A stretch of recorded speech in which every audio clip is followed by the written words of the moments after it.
Water stretches in every direction, not wilderness, but order carved into liquid.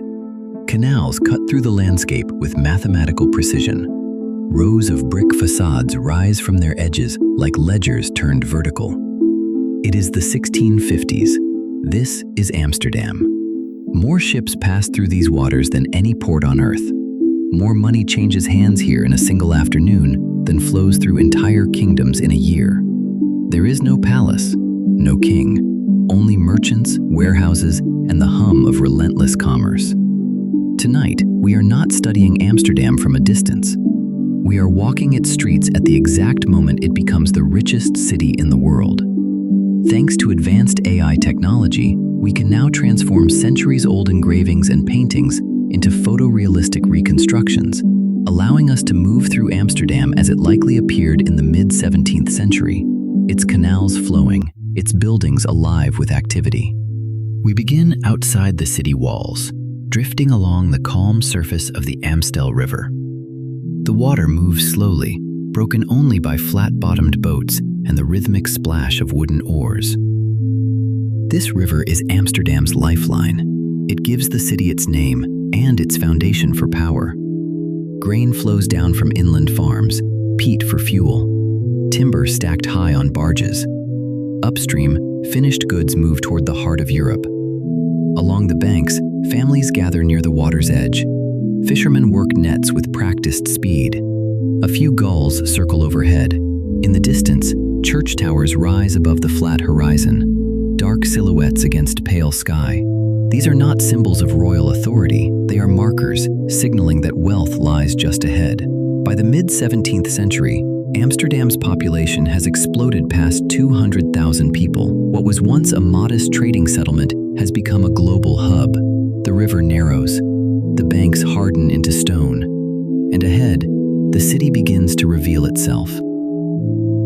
We reach the original structure that gave Amsterdam its name, a dam built across the Amstel centuries earlier. This simple barrier transformed a river crossing into a settlement, then into something far greater. Here, water is controlled, redirected, disciplined. Everything about Amsterdam begins with mastery over nature. The dam is no longer just infrastructure. It has become a civic heart. Merchants cross on foot. Carts loaded with barrels creak under their weight. Voices rise across open space shaped by commerce. This is where inland trade meets the sea, where goods pause, are counted, taxed, recorded, then sent onward. Amsterdam does not conquer territory with armies. It conquers distance with logistics. Every plank beneath our feet, every stone exists for a reason. Nothing here is accidental. Efficiency is the city's daily practice. From this point forward, Amsterdam expands outward with purpose. We move toward the outer edge, where earthworks and fortifications rise from flat land. These are not medieval stone walls. They are modern defenses, angled bastions designed to absorb cannon fire. Windmills stand along the ramparts, their blades turning steadily. They do not grind grain, they pump water. Amsterdam sits below sea level. Keeping the city dry is a constant battle fought with engineering rather than soldiers. The Dutch are locked in the 80 Years' War, fighting for independence from Spain. Amsterdam is a prize worth defending. Its warehouses hold fortunes. Its docks feed an empire of trade. The saying is already common. God may have created the world, but the Dutch created the Netherlands. Behind these walls lies the most organized commercial city on Earth. Beyond them, water, marshland, and enemies. Inside the defenses, the harbor opens wide. Masts rise in dense clusters, forming a forest of timber and rigging. Each ship represents a fortune. Spices from the Moluccas, silk from China, furs from Russia, sugar from Brazil. But these are not only grand ocean-going vessels. Smaller boats crowd the water. Barges, fishing craft, canal boats stacked with crates. They move constantly, feeding the city without pause. Fresh fish from the North Sea, timber from the Baltic, grain from the countryside. Amsterdam produces almost nothing itself. Its genius lies in movement, buying low, selling high, transferring goods faster than any rival. Cargo shifts seamlessly from ship to ship, from water to warehouse. Delays are rare. Confusion is costly. This harbor never truly sleeps. Even at rest, it feels poised, ready for the next tide, the next contract, the next arrival. We follow the canals inland, where tall warehouses line the water's edge. Their facades are narrow but deep. Hoisting beams jut outward from upper floors, ready to lift cargo directly from boats below. Spices, sugar, tobacco, silk, goods from Asia, the Americas, and across Europe pass through these doors. Amsterdam's wealth is quiet. There are no triumphal arches, no royal palaces dominating the skyline. Power here belongs to merchants who rarely seek attention. Their influence is measured in contracts, not crowns. Inside these buildings, ledgers decide the fate of voyages months before ships return. Risk is calculated, losses absorbed, profits reinvested. This is capitalism in its most disciplined form, regulated, efficient, relentless. We arrive at the Great Canal Belt, Herengracht, Keizersgracht, Prinsengracht. The city expands outward in perfect arcs, each canal planned in advance. This is not medieval growth. It is urban design executed with precision. Thousands of plots are created and sold, each facade taxed by its width, encouraging tall, narrow buildings. These canal houses are not merely homes, they are statements of success, built in brick and stone. Large windows admit light, decorative gables crown the rooftops. Inside, offices sit beside living quarters. Work and wealth exist under the same roof. Living here marks you as part of Amsterdam's ruling class, the regents, traders, and financiers who quietly shape global commerce. Amsterdam's strength lies not only in goods, but in trust. Weights are standardized, measurements verified, transactions recorded with precision. Institutions emerge to support trade: banks, courts, guilds. Disputes are settled quickly, credit flows freely. Merchants from across Europe do business here because Amsterdam keeps its word. Contracts matter. Reputation matters. By the 1650s, capital moves through this city faster than anywhere else on Earth.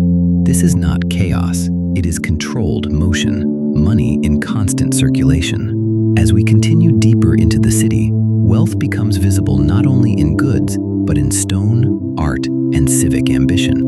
We step into the courtyard of the Amsterdam Exchange. The air feels different here, denser, louder, sharper. Merchants crowd the space, voices overlapping as prices rise and fall. This building, completed in 1611, is not decorative. It is functional, purpose-built for trade. Here, goods are no longer required to be present. Paper changes hands instead. Shares, contracts, futures. When the Dutch East India Company issues stock, it is traded here. Investors no longer wait years for ships to return. They buy and sell risk itself. This is the birth of modern finance. Fortunes are made without touching a single crate. Losses happen just as quickly. Amsterdam does not merely move goods across oceans.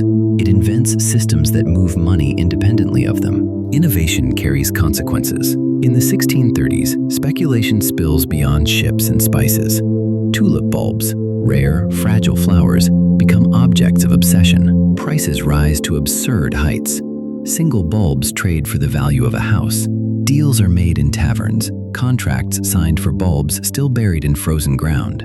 Then, suddenly, confidence collapses. The market crashes in 1637. Fortunes vanish. Amsterdam learns quickly. Risk is not eliminated here. It is managed, priced, and accepted. Failure becomes part of the system. This ability to survive collapse without falling apart sets the city apart from its rivals. We return to the canals, where wealth finally becomes visible. Tall houses line the water, their facades carefully balanced. Some are modest, others announce power openly. The widest houses belong to men who can afford the taxes: arms dealers, bankers, shipping magnates. Inside, marble floors echo beneath polished shoes. Paintings cover the walls, portraits commissioned from living masters. These homes function as headquarters. Deals are negotiated at dining tables, cargo inventories stored upstairs. There is no separation between private life and commerce. Even luxury here is disciplined. Extravagance exists, but it is measured. Amsterdam does not reward excess display. It rewards reliability, calculation, and long-term gain. We arrive at Dam Square, the original dam, now the city's center. The space opens wide, markets spill across the ground, announcements draw crowds. At the square's edge stands the town hall, recently rebuilt after a fire. It is vast, symmetrical, imposing. This building houses no king. It belongs to the city itself. Amsterdam governs through councils and burgomasters, merchants turned administrators. Efficiency matters more than ceremony. Public punishments sometimes occur here, so do festivals and celebrations. Dam Square reflects the city's character.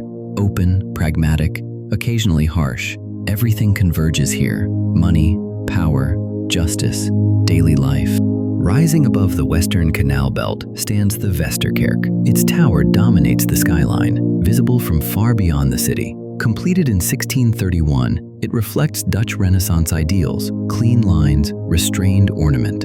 Inside, the space is austere: white walls, clear windows, no lavish decoration. This is a Protestant city shaped by Calvinist values. Faith here emphasizes discipline, modesty, and personal responsibility. In 1669, Rembrandt is buried somewhere within these walls. The artist who captured Amsterdam's soul returns quietly to its ground. The church does not compete with commerce, it coexists with it, another pillar of order in a city built on balance. Beneath Amsterdam's wealth lies labor. Dock workers unload cargo from dawn until night. Sailors return from years at sea, broken or rich, or both. Servants live in narrow rooms behind grand facades. Immigrants arrive seeking opportunity, filling the city with languages and accents. Amsterdam offers possibility, not equality. Some rise, many do not.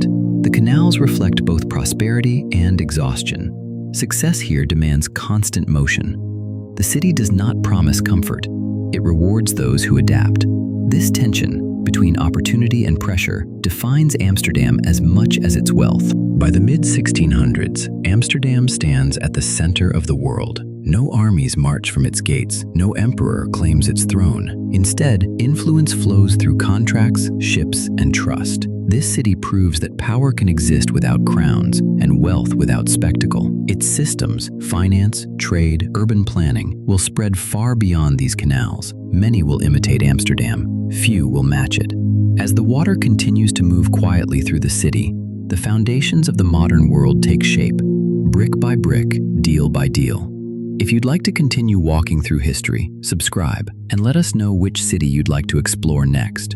Until then, we'll see you in the past.